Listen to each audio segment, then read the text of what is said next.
Om Namo Bhagavate Vasudevaya. Om Namo Bhagavate Vasudevaya. Om Namo Bhagavate Vasudevaya. Om Ajnanatimidandasya Jnananjana Shalakaya Chakshurunmilitam Yena Tasmai Shri Gurave Namaha. Shri Chaitanya Manobhishtam Stapitam Yena Bhutale Swayam Rupa Kadamahyam Dadadi Swapatantikam.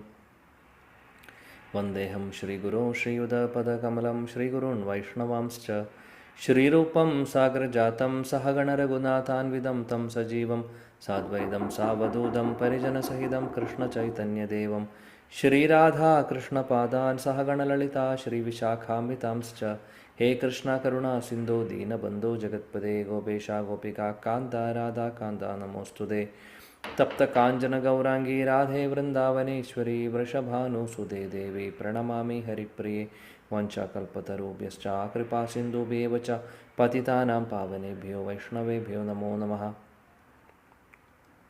नमो विष्णुपादाय कृष्णपृष्ठाय भूतले श्रीमदे भक्तिवेदान्तस्वामिनिति नामिने नमस्ते सरस्वते देवे गौरवाणी प्रचारिणे निर्विशेष शून्यवादी पाश्चात्य देशतारिणे जय श्री कृष्ण चैतन्य प्रभु नित्यानंद श्री अद्वैत गदाधर श्रीवासादि गौरभक्तवृंद हरे कृष्णा कृष्ण कृष्ण हरे हरे हरे राम राम राम हरे हरे हरे कृष्णा कृष्ण कृष्ण हरे हरे हरे राम राम राम हरे हरे हरे कृष्णा कृष्ण कृष्ण हरे हरे हरे राम राम राम हरे हरे मूकं करोति वाचालं पङ्गुं लङ्घयते गिरिं यत्कृपातमहं वन्दे श्रीगुरु दीनतारिणं परमानन्दमाधवं श्रीचैतन्यमीश्वरम्।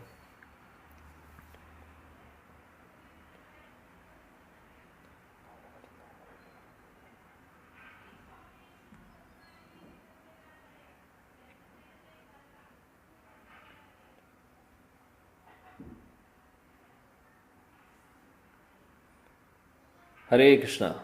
Would like to welcome all of you for today's study of Srimad Bhagavad Gita as it is. By Krishna's mercy, we are all trying to study Srimad Bhagavad Gita. We should always remember that we don't have any capacity, we do not have any qualification to do anything without Krishna's mercy. So, what to speak of? Even just to lift this hand, we need Krishna's mercy. Just to open the eyes, we need mercy. Just to speak, we need mercy. Just to do job in our office, we need His mercy. Everything, we are completely depending on Him. But unfortunately, we are all forgetting Him. That's the problem, right? So profusely, Krishna is blessing, actually, showering mercy on all of us. But not every time or always. Unfortunately, we are not able to understand that. So because of that, what is happening is that we are just going in the flow without giving proper proper respect, proper gratitude, without showing any love towards Krishna. We are just moving just like that. Okay, so possibly, in fact, every moment, actually, we should remember Krishna. We have so many things around, and we can easily remember Krishna. When we drink water, when we even breathe, when we walk, actually, there is a possibility of remembering Krishna. Unfortunately, including myself, not at all. This is not happening. We are all engrossed in all our things, our schedules and all. We are all engrossed. We don't even remember anything. But at least when we sit together to study Srimad Bhagavad Gita or any scriptures, when we associate, when the devotees associate, that is the time we should completely focus. At least once in a week, we should be focusing on what we are actually doing. We should have that feeling.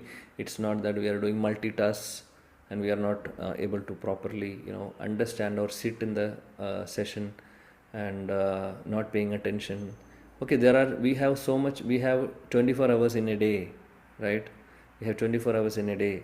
So this is only 1 hour. Hmm? In this class or any class I'm speaking, this is general, what to say, um, point, but it's always good if we, work on it. So this is the time we associate together and trying to study Srimad Bhagavad Gita or chanting the holy names, whatever. When devotees associate, that is there will be Krishna Katha, there will be Krishna Kirtan. So when we do that, we have to completely give our heart during that time. We should try our best. Otherwise, when we do other things, we are not concerned. Basically, we are not even remembering Krishna. Okay, at least when we come to this forum, like, I'm not talking about again this class, I'm speaking when we associate, when all of us associate, when the devotees associate for chanting or kirtan or class or whatever, or while we go to temple also, that is the time at least we can, give some proper, we can give that specific time to Krishna. Hmm?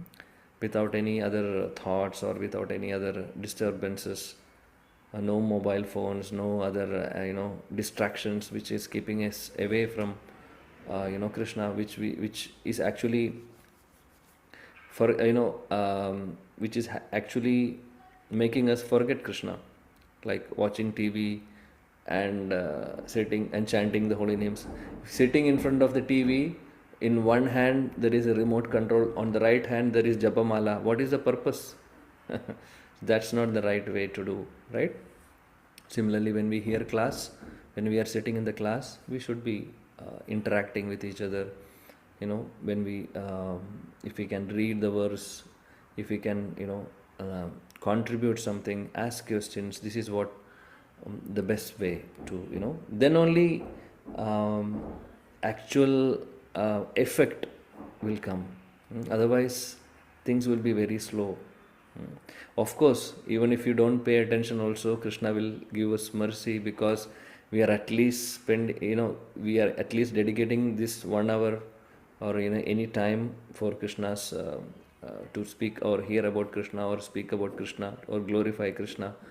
So definitely mercy will be there, but the more we give sincerity, the more we are sincere, the more we are serious, it will be much faster. We can progress in Krishna consciousness.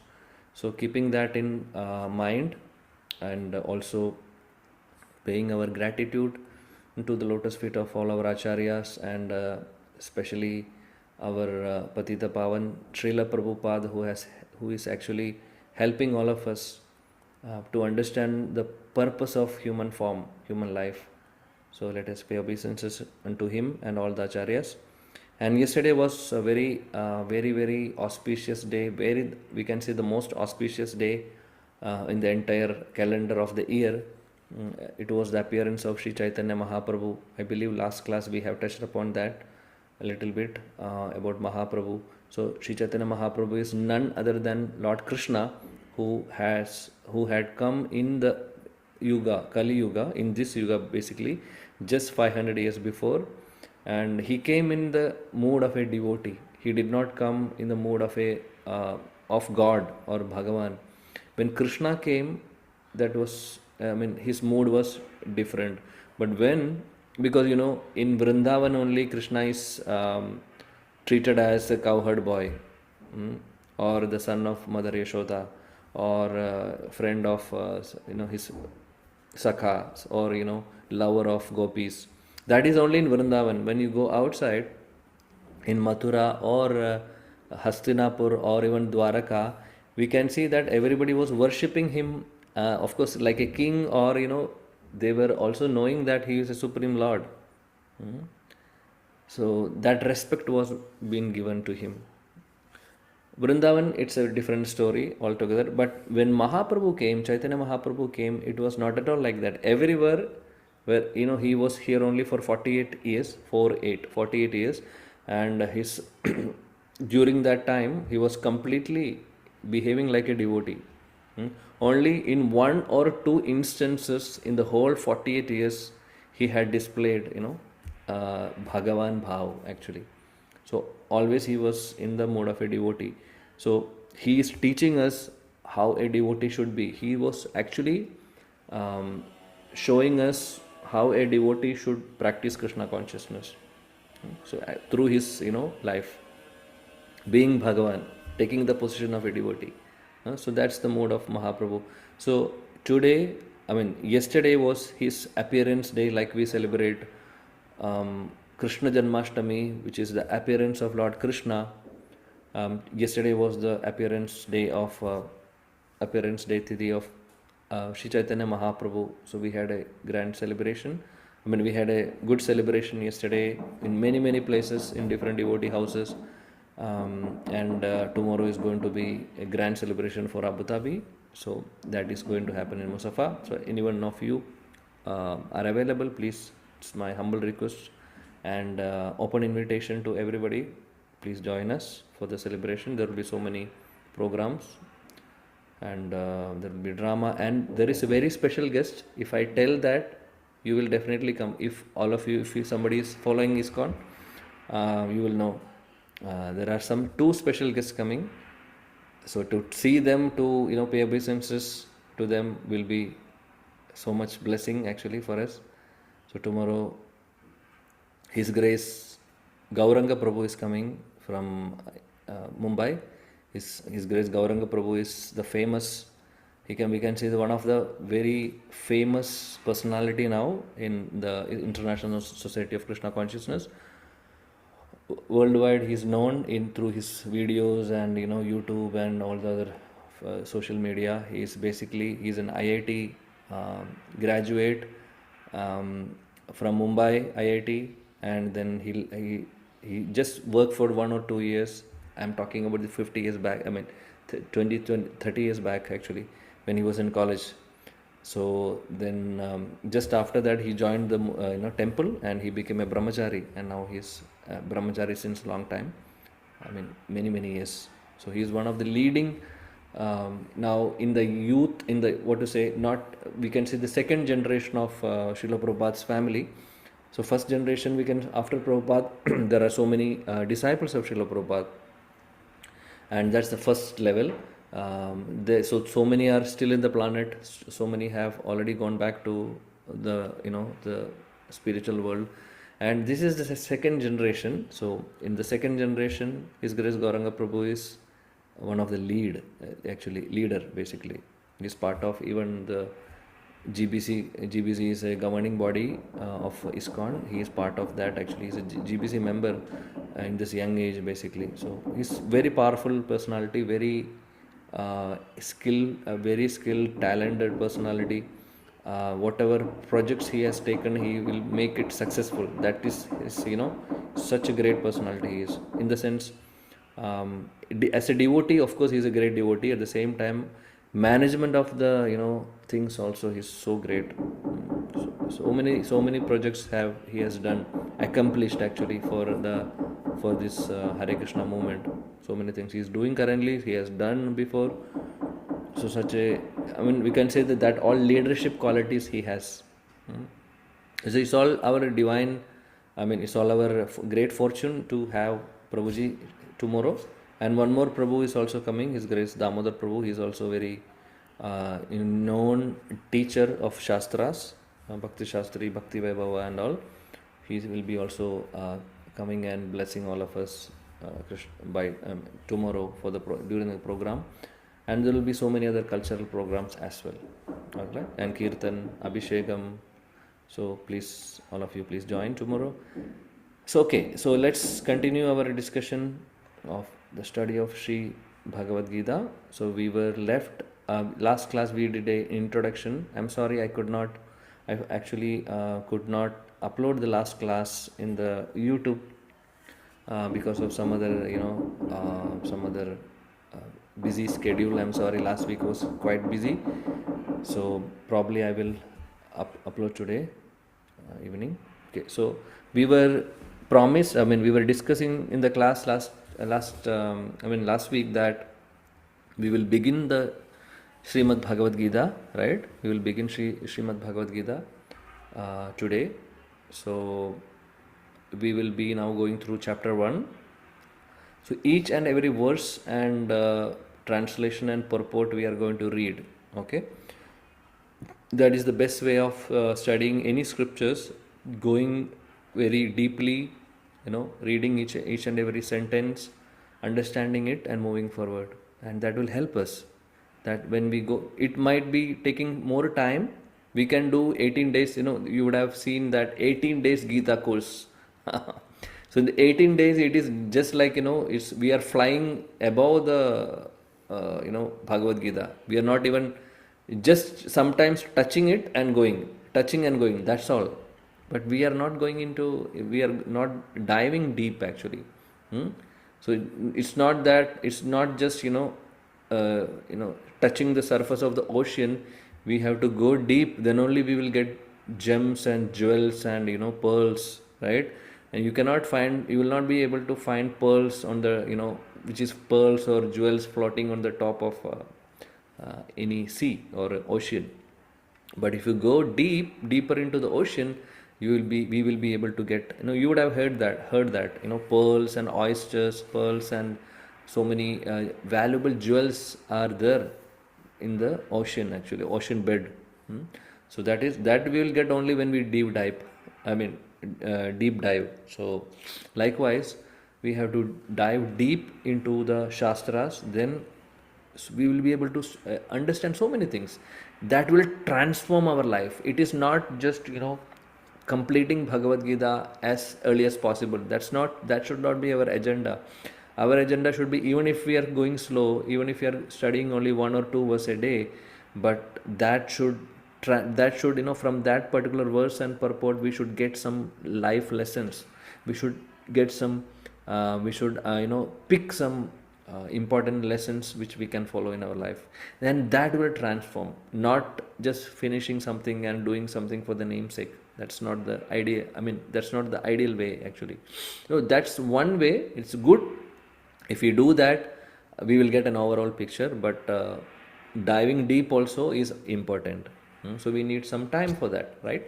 So with that mood, let us begin the first verse of Srimad Bhagavad Gita today. Okay, you all of you can screen Vedabase or any other sheet. Can someone confirm, please? All of you can see the first verse. Yes, Prabhuji, we can see. Yes. Dhṛtarāṣṭra vacha, you can see, right? Okay. Yes, Prabhuji. Fine. So, first verse. I will recite the verse one time, and I would request any devotee to volunteer. And anybody would like to, recite the verse, please come forward. Because we have so many, more devotees, so not everybody will be able to read. But whoever would like to recite the verse, please come forward. It's my request to you. Okay, I will just recite one time. Dhṛtarāṣṭra vacha dharma kshetre kurukshetre samaveta yujusavaha mamaka pandavas chaiva kim akurvata sanjaya. Yes, Raghavendra Prabhu, please.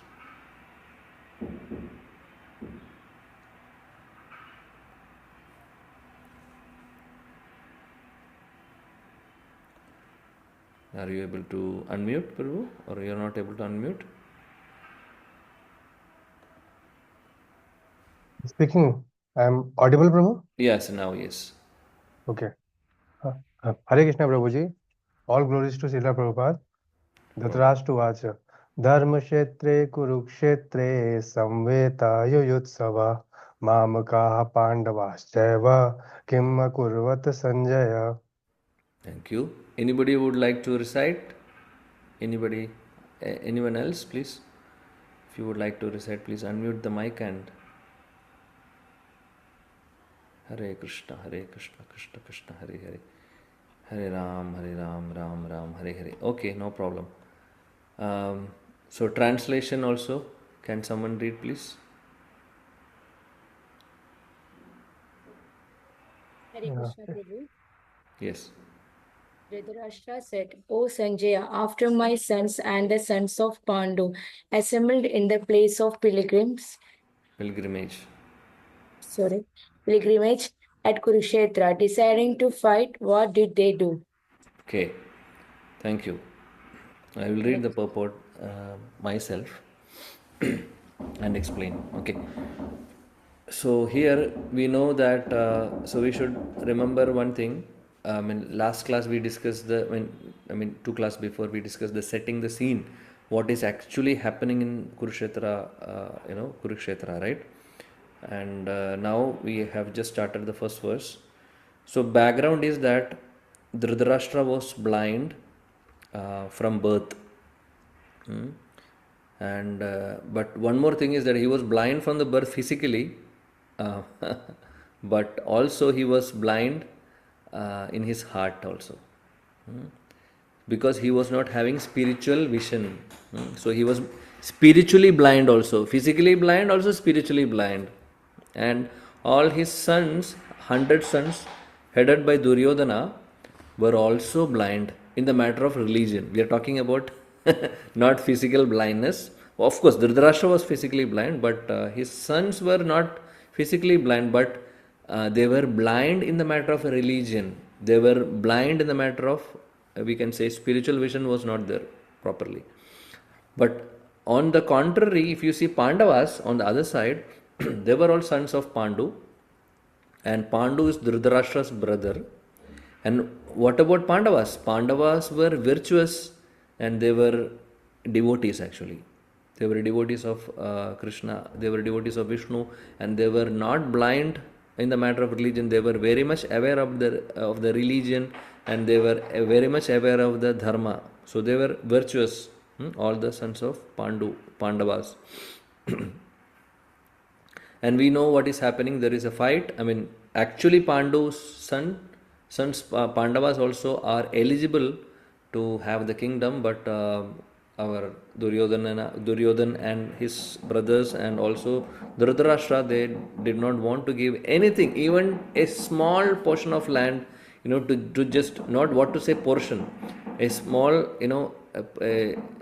what to say, dot, a small dot even they were not ready to give. So that was the unfortunate situation, and that resulted in the war. So because first of all, this is not for just to get the kingdom, that was not the purpose actually. The purpose of the war was decided by Krishna, because adharma and the matter of religion was not properly propagated, or what not being maintained. So the kings or the rulers should be virtuous. They should have spiritual vision. They should not be spiritually blind, right? So so many things are there, and also the dharma was declining.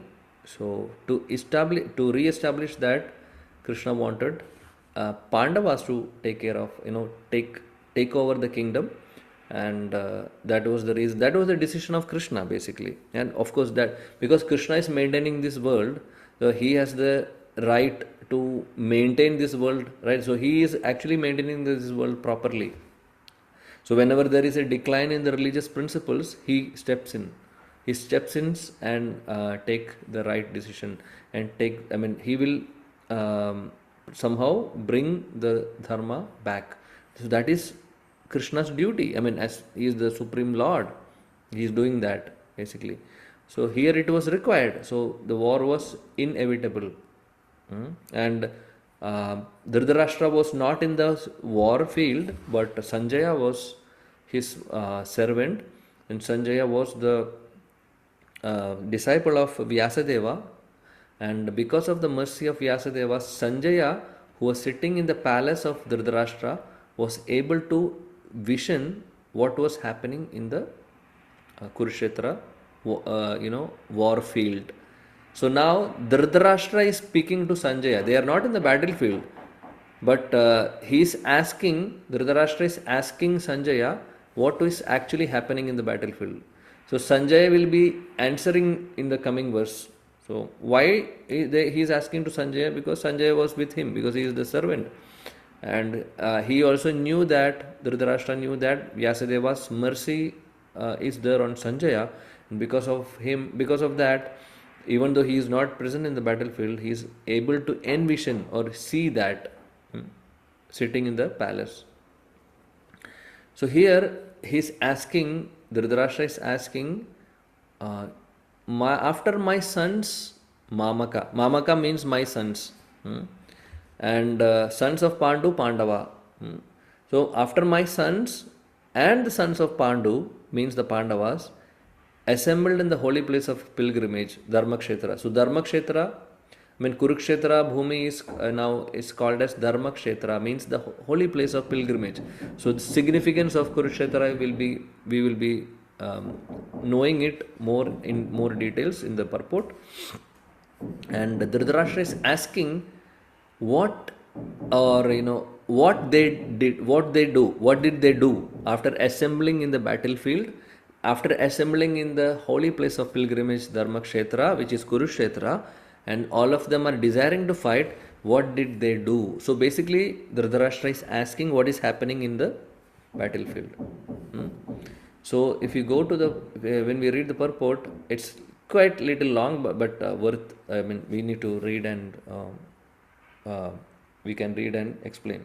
So I think in order to save time, and also I'm seeing very less participation from all of you also in reading. Raghavendra Prabhu is coming forward and reciting the verse and translation, and some other devotees also. But it's my request, those who are in this class, anyone who you can come forward and read. But purport I will read and will try to explain from whatever we have our acharyas are teaching, or whatever we have heard from the acharyas and Srila Prabhupada and other devotees. So in that way we can save some time, and also we can go in more deeper. Okay. Srila Prabhupada ki jai. Purport by Srila Prabhupada. Bhagavad Gita is widely read theistic science summarized in Gita Mahatmya, glorification of Gita. There it says that one should read Bhagavad Gita very scrutinizingly with the help of a person who is a devotee of Sri Krishna, and try to understand it without personally motivated interpretation. So I remember in the first class, I believe, we have discussed few verses from Gita Mahatmya also. So Gita Mahatmya, it's actually Gita, Bhagavad Gita is so glorious. So it is very important for us to study Bhagavad Gita scrutinizingly. See, Srila Prabhupada is saying that read Bhagavad Gita very scrutinizingly means we should study Bhagavad Gita scrutinizingly with the help of a person who is a devotee of Krishna. So we should hear from a devotee.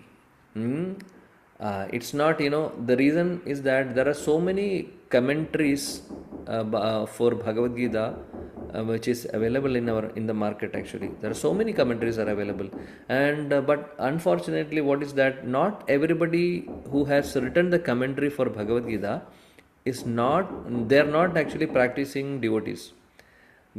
Some are politicians, some are celebrities, some are scholars, just Sanskrit scholars. Because the Sanskrit scholarship is not the criteria to understand Bhagavad Gita. Understanding Bhagavad Gita is, we can understand Bhagavad Gita only by the revelation by Krishna. Krishna should inspire that devotee to speak or write, the commentary. So Krishna is writing through the devotee actual purports or actual commentaries. So he will select such devotees and make them do it.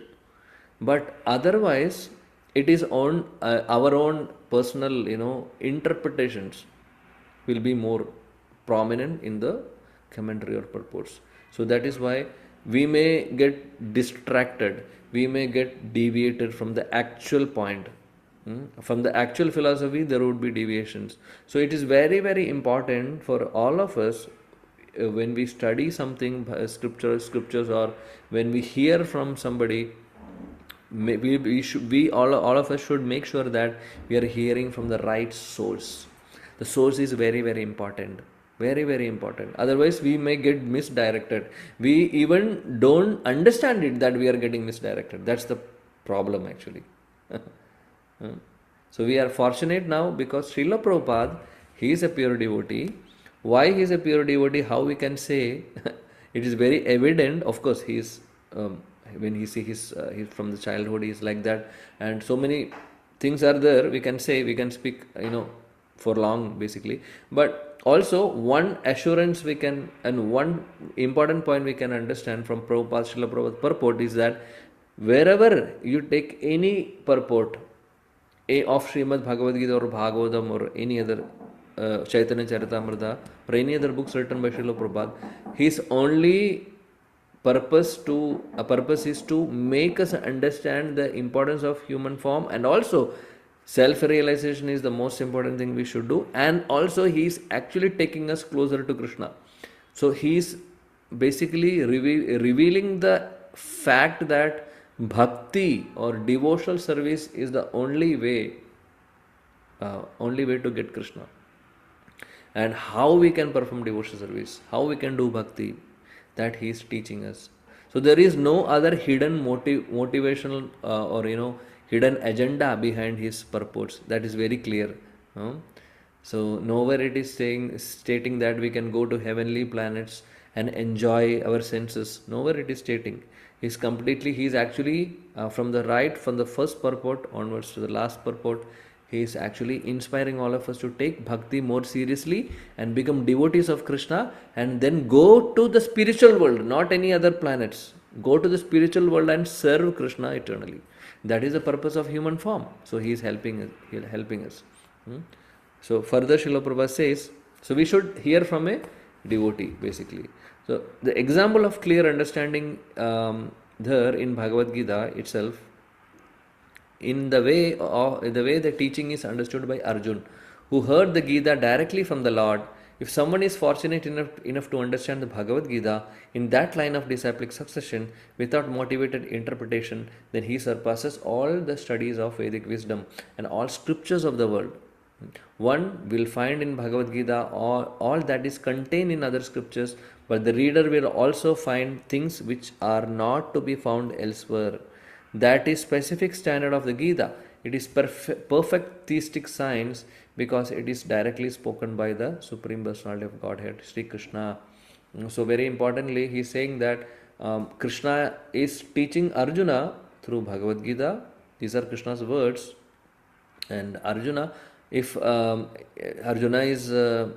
you see that disciplic succession, because all the spiritual subjects are has to be studied through a chain of disciplic succession. That's very important actually.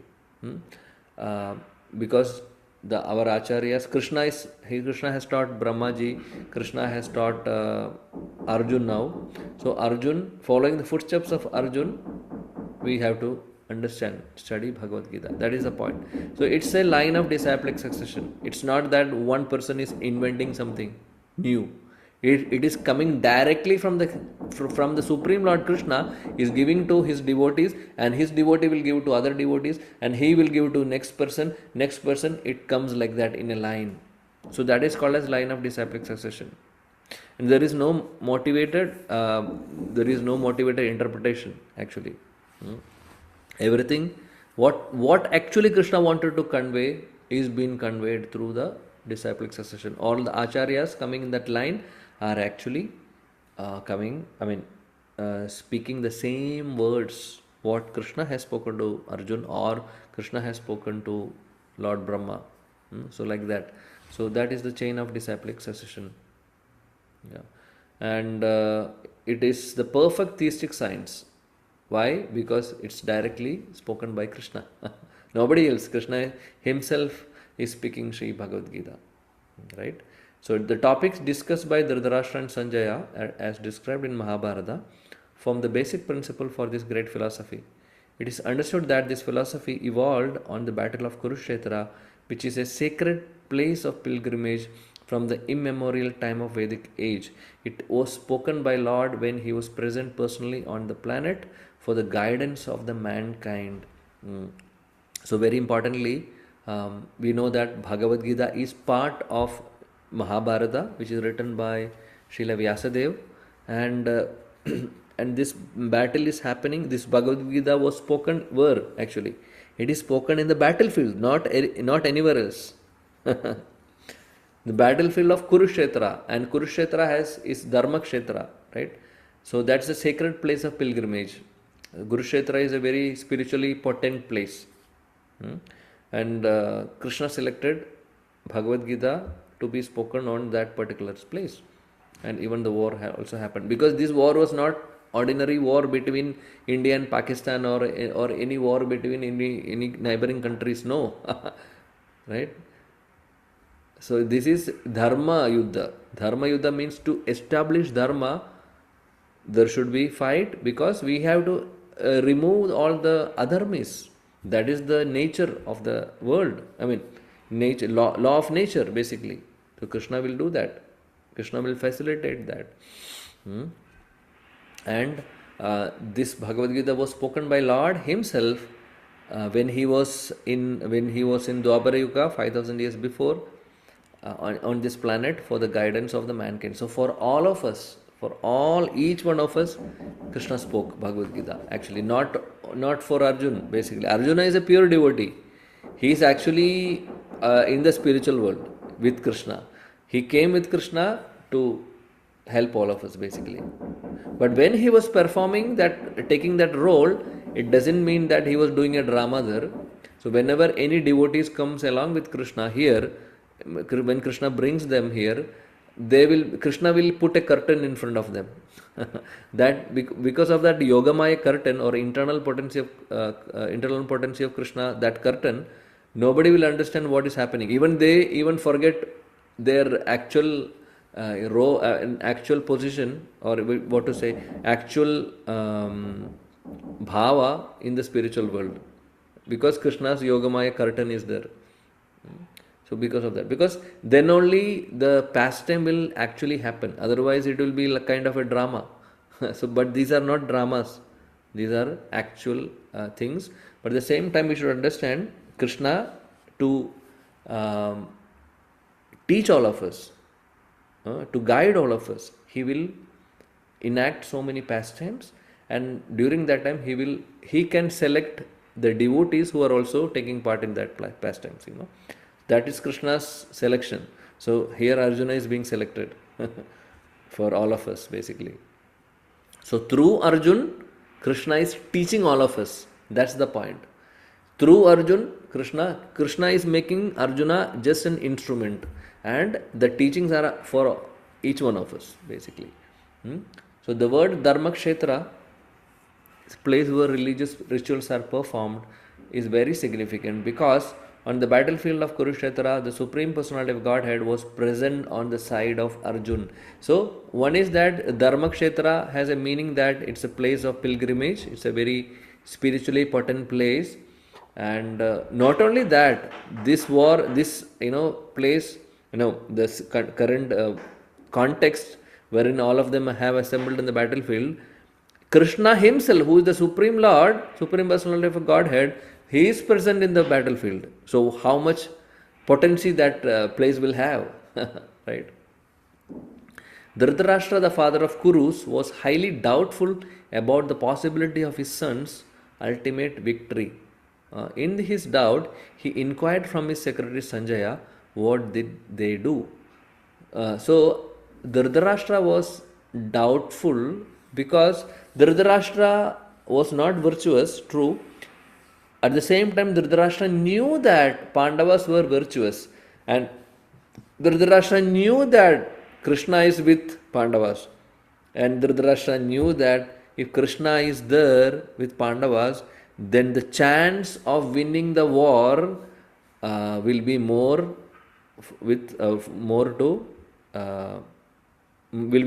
Pandavas, not Kauravas. Even though Kauravas had more military strength. We have spoken last week, I remember. Krishna's army, actually, Krishna, Dwarakas, when he is a king of Dwaraka. So all the armies of Krishna actually joined our Duryodhana's party, because that was Duryodhana's request to Krishna. And Arjuna said, I don't want any armies, you be with me, that's all. So if you see, if you read Mahabharata, it is said that there were 18 Akshayonis, Sainya for Kauravas. Kauravas had so many soldiers, so many horses, elephants, and all, so many chariots. So they had more strength actually, more than Pandavas had only 50% when you compare with just an approximate figure. When you compare with the Duryodhana's party, the strength of Pandavas, physical strength was, when you see the number of soldiers and all, it was very, very less. But who won the battle?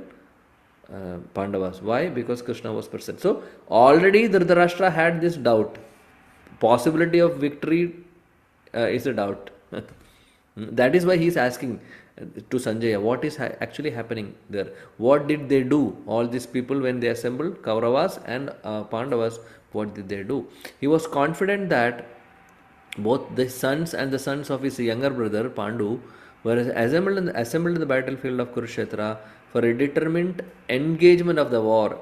Still, his inquiry is significant. He did not want a compromise between the cousins and brothers, and he wanted to be sure that fate of his son on the battlefield. So, Dhṛtarāṣṭra knew that there is going to be a battle going to happen, and he actually did not want a compromise also. Otherwise, Dhṛtarāṣṭra would have told Duryodhana, don't go for this war. Let us compromise. Whatever they want, you give.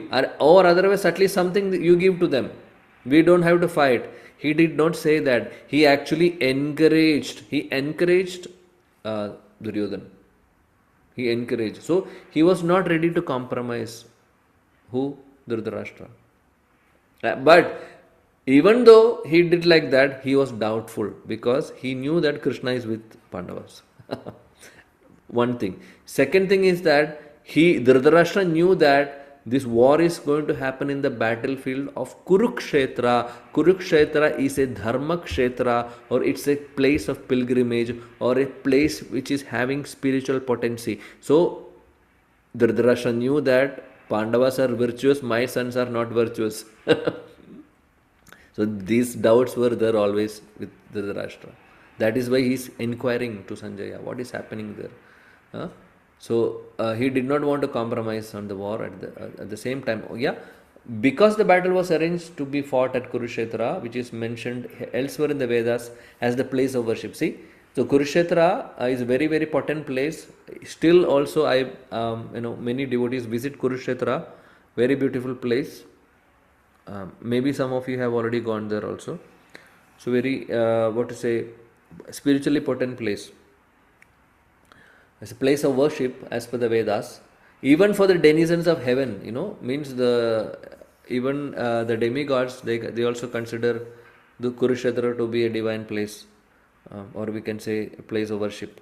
So Dhṛtarāṣṭra became very fearful about the influence of the holy place on the outcome of the battlefield. That was another concern. One concern is that Krishna is with them. Second concern is that he knew that Kurukshetra Bhumi is it's a holy place, and holy place only dharma will win. Adharmis cannot win in a holy place. That also he knew. That is the reason he is thinking that influence of holy place on the outcome of the battle was also giving some fear to Dhṛtarāṣṭra. He knew very well that this would influence Arjuna and the sons of Pandu favorably because by nature they were all virtuous. So Pandavas were virtuous, so the holy place will support Pandavas. Sanjay was a student of Vyasa. Therefore, by mercy of Vyasadev, Sanjay was able to envision the battlefield of Kurukshetra even while he was in the room of Dhṛtarāṣṭra. And so Dhṛtarāṣṭra asked him the situation in the battlefield. So we already discussed that. Vyasadeva's mercy is there on Sanjaya, and he was able to envision, though he was sitting with Dhṛtarāṣṭra in the palace, he was able to see what is happening in the Yuddha Bhumi. Both the Pandavas and the sons of Dhṛtarāṣṭra belong to the same family, but Dhṛtarāṣṭra's mind is disclosed herein. Both are from the same family basically, brothers only, brothers, son. So but he was blind. So you can see here, he deliberately claimed only his sons as Kurus, and he separated the sons of Pandu from the family heritage. One can thus understand the specific position of Dhṛtarāṣṭra in his relationship with the Nevyus. So basically now he is addressing as Mamaka. Mamaka means my sons. He is saying my sons in the verse. So basically he is showing that, that he is separating the sons of Pandu with his own sons because of that. Because he was not good, he was blind in his heart basically. So he was deliberately claiming his sons as Kurus, and he is separating the Pandavas. He is not addressing them as Kurus, because they are also Kurus. But here he is separating them. So that enviousness is there in Dhṛtarāṣṭra. We can see that he was envious. And Srila Prabhupada further says, as in the paddy field, the unnecessary plants are taken out, so it is expected from the very beginning of the topics in the religious field of Kurukshetra, where the father of religion, Sri Krishna, was present, the unwanted plants like Dhṛtarāṣṭra's sons, Duryodhana and others would be wiped out, and the thoroughly religious persons headed by the Yudhishthira would be established by the Lord. So it's very beautiful example is given by Srila Prabhupada, how in a paddy field we have to remove the unnecessary plants, right? Otherwise what will happen? The unnecessary plants will dominate the paddy plants, and finally what will happen? Field will be completely destroyed, because all the nutrients required, everything will be taken by the unnecessary weeds. So it's like a weed. Now here the Duryodhana and party are like weeds or unnecessary plants. So Krishna's duty is to remove them, because it's a religious field or in a place of pilgrimage or dharmakshetra. So we don't want any adharmis there, right? That Krishna is planning in that way, and he is wiping out all the religious persons and irreligious person basically, and he wanted to establish dharma headed by establish dharma through Yudhishthira Maharaj and his brothers. That was the plan of Lord, and that is the significance of word dharmakshetre kurukshetre. So that's the significance of the word. Why dharmakshetra and kurukshetra? So we should understand this. We can understand the importance of this holy place. Yeah. So basically we can see that so many things, like Dhṛtarāṣṭra was partial actually. He was partial. He was showing partiality to his own sons, right? Because he was separating his Nevyus from his own sons basically, and also he was desirous that his sons get kingdom. And he was doubtful of the possibility of his son's victory also, we have seen that, and because of the influence of the holy place, and he was fearful. If he was fearful because of the holy place influence, so also he had some hope.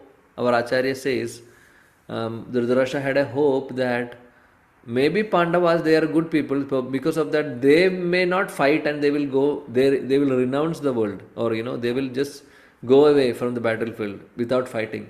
So he was hoping that also. But that did not happen.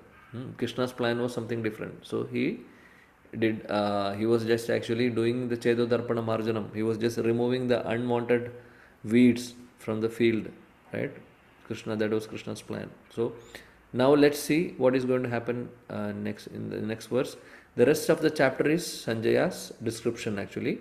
So Sanjaya is describing to Dhṛtarāṣṭra from now onwards in the response to Dhṛtarāṣṭra's inquiry. The inquiry was, this is the first verse is the inquiry from Dhṛtarāṣṭra, and Sanjaya is answering, and because Sanjaya is seeing, envisioning all this, right? So he's now. Let's see what is going to happen in the next verses in the next class. Not now. So we will discuss from verse number 2 in the coming in the next class. By Krishna's mercy. Hare Krishna, Krishna Krishna, Hare Ram, Ram Ram, Hare Hare.